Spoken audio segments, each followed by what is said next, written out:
In the last chapter, I introduced the idea of electric fields to understand how one or several source charges exert forces on the nearby charges.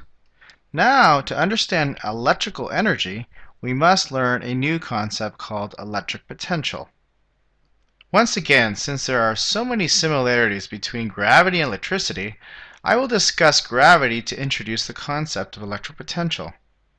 So let's consider that we have an object with mass m, like this ball, that is lifted from a point B to point A within a gravitational field. The gravitational field is uniform and directed downwards as shown here. The work done in lifting the object from point B to point A by some external force acting upwards is mgh. And the work done by the gravitational force, which is directed downwards with the displacement upwards, would be equal to negative mgh. Just like as the object moves from point B to point A, we can say that the potential energy increases, and as the object falls downwards, the potential energy decreases. Now let's relate this gravitational situation to the electrical situation shown below. Let's consider some test charge that is within some electric field that is uniform, as shown here. When the charges move from point B to A, there is work being done by this external force as it lifts up against this electric field and increases in higher electric potential energy. If you recall, our definition for work was equal to the force multiplied by the displacement times the cosine of the angle between the force and the displacement. So, for example, as the object moves from point A to point B, if we were to calculate the work done by the electrical force that acts on the charge, the work would be equal to the electrical force times the displacement, and in this case we'll simply call that delta x, and then the angle would be just simply 0 degrees as the force is in the same direction as the displacement. The cosine of 0 degrees cancels out to be 1.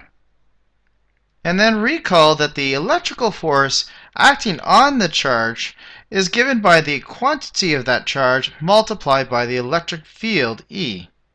We can now substitute this equation into our work equation and getting the following. Q sub 0, that charge, multiplied by the electric field E multiplied by the displacement, and hence that's how we get that equation shown here. Sometimes you'll see this written also this way as Q times E, and instead of delta x as a D. Now let's introduce the concept of electric potential.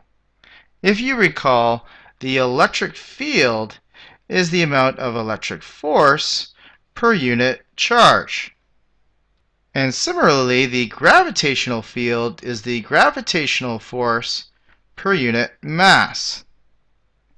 Well, the electric potential, V, is the amount of energy or work per unit charge.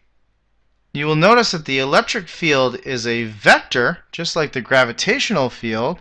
However, electric potential is a scalar. It only has a magnitude and no direction. And since scalars do not involve a direction, you'll find it much easier to calculate electric potential as compared to electric fields.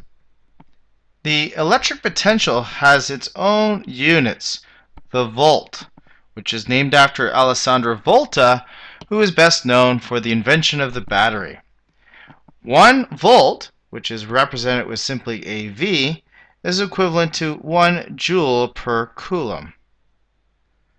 The electric potential difference, or often called the voltage, is really just the difference between the potential from the final and the initial points that the charge is moving.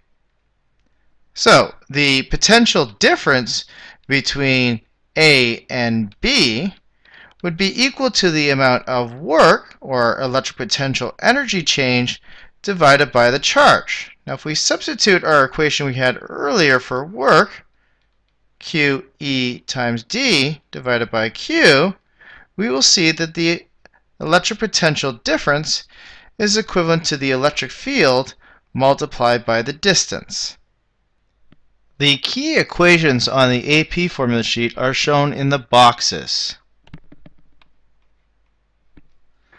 We have the electric potential energy is equal to the quantity of charge, Q, times the electric potential, V.